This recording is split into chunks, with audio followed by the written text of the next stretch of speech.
मला असं वाटतं की हा प्रश्न तुम्ही मला विचारण्यापेक्षा माझ्या आधी ज्या या ठिकाणी जे आमदार होते त्यांना तुम्ही हा प्रश्न जाऊन विचारा. कारण ते ज्या वेळेला आमदार होते तेव्हा त्यांनी ती पाण्याची टाकी बांधली होती आणि स्वतःच्या चमच्यांना ती पाण्याची टाकी चालवायला दिलेली होती. काँग्रेस पार्टीला या गोष्टीचं उत्तर त्यांनी दिलं पाहिजे. हा पाणी माफिया आणि पाण्याचा स्कॅम त्यांनी या ठिकाणी जो केलेला आहे ना, याचं उत्तर त्यांनी दिलं पाहिजे. असं आहे की खोट्या प्रकारचं फेक नरेटिव्ह पसरवून महाविकास आघाडीने काही विशिष्ट समाजातल्या लोकांना चेतवून वोटचं कन्सॉलिडेशन हे घडवून आणलेलं होतं.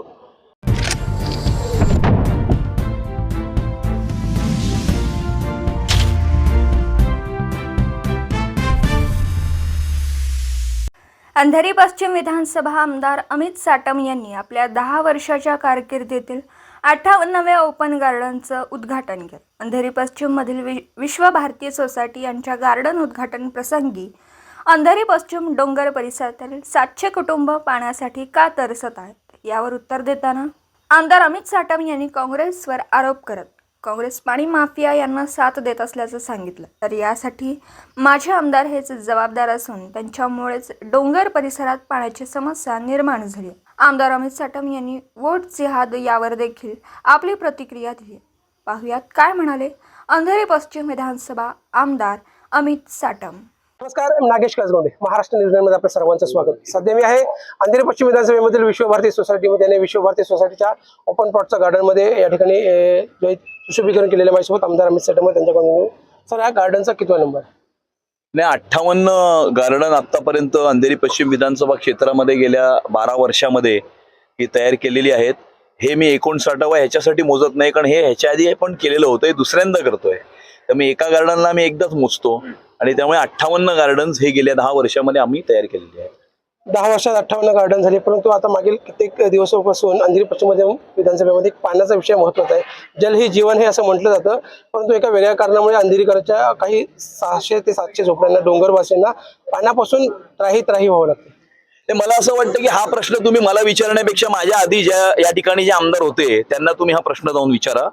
कारण ते ज्या वेळेला आमदार होते तेव्हा त्यांनी ती पाण्याची टाकी बांधली होती आणि स्वतःच्या चमच्यांना ती पाण्याची टाकी चालवायला दिलेली होती. आणि मग ते चमचे त्यांनी त्या टाकीतनं काही लाईन्स जे आहेत त्या घरांमध्ये वाटल्या होत्या. प्रत्येक घरातनं दर महिन्याला पैसे वसूल करत होते. आता ते पैसे वसूल केल्यानंतर BMC भरायचे असतात, पाण्याचं बिल भरायचं असतं, इलेक्ट्रिसिटीचं बिल अडाणीचं भरायचं असतं. ते त्यांनी भरलं नाही, त्यामुळे ते पैसे त्यांनी खिशात टाकले आणि BMC मध्ये पाण्याचं बिल नाही भरलं, अडाणीमध्ये इलेक्ट्रिसिटीचं बिल नाही भरलं. त्यामुळे ते लोक मीटर घेऊन गेले, पाण्याची लाईन कट केली. कट केल्यावरती आता तिकडचे लोक आता पाण्यासाठी वणवण फिरतायत. आणि त्यामुळे मला असं वाटतं की काँग्रेस पार्टीला या गोष्टीचं उत्तर त्यांनी दिलं पाहिजे. हा पाणी माफिया आणि पाण्याचा स्कॅम त्यांनी या ठिकाणी जो केलेला आहे ना, याचं उत्तर त्यांनी दिलं पाहिजे. परंतु आज सकाळी गावदेवी डोंगरीवरती 300 mm पाण्याच्या लाईनचा नारळ मी आज फोडलेला आहे. त्या ठिकाणी ती लाईन टाकून त्या लाईन मधनं तिकडे जे लोक अधिकृत ऍप्लिकेशन करतील त्यांना अधिकृत पाण्याची वॉटर्ड कनेक्शन्स, मीटर्ड कनेक्शन्स ही देण्यात येतील आणि संपूर्णपणे या पाणी माफियाला आणि ड्रग्ज माफियाला सुद्धा संपवण्याचा निर्धार हा आम्ही केलेला आहे.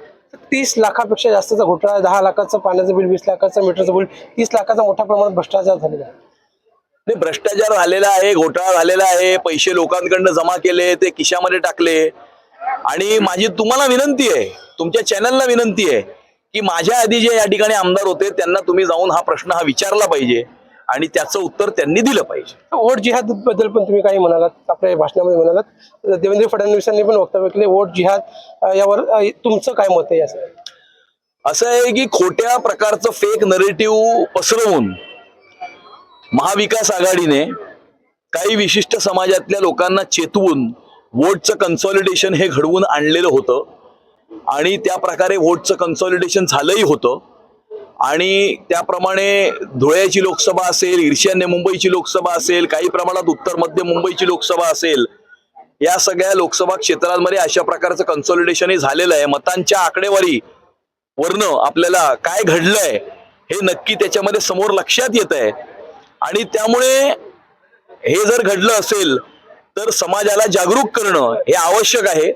प्रत्येक व्यक्तीला आपल्या मतदानाची जबाबदारी पार पाडली पाहिजे आणि कशा प्रकारे पार पाडली पाहिजे आणि राष्ट्रवादी शक्ती जी आहे किंवा राष्ट्रीयत्वाची चा विचार आणि भावना पुढे घेऊन जाणारी जी शक्ती किंवा पार्टी आहे म्हणजे अर्थातच भारतीय जनता पार्टी आहे, त्या भारतीय जनता पार्टीचा आणि पंतप्रधान नरेंद्र मोदीजींचे हात बळकट हे राष्ट्रविरोधी शक्तींना पराजित करण्याकरता आणि त्यांचं विसर्जन करण्याकरता हे राष्ट्रवादी शक्तींचे हात बळकट करणं हे आवश्यक आहे आणि त्याप्रमाणे लोकांमध्ये जागरूकता तयार करण्याचं काम आम्ही करीत आहोत. हे होते अंधेरी पश्चिम विधानसभेचे आमदार अमित साटम. त्यांनी आपलं मत व्यक्त केलंय वोट जिहादवर.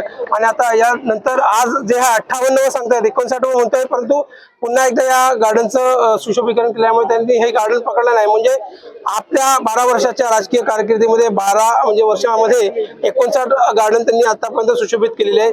तुर्तास इथे सांगतो मी नागेश कसगोंडे, महाराष्ट्र न्यूजसाठी. खूप खूप धन्यवाद.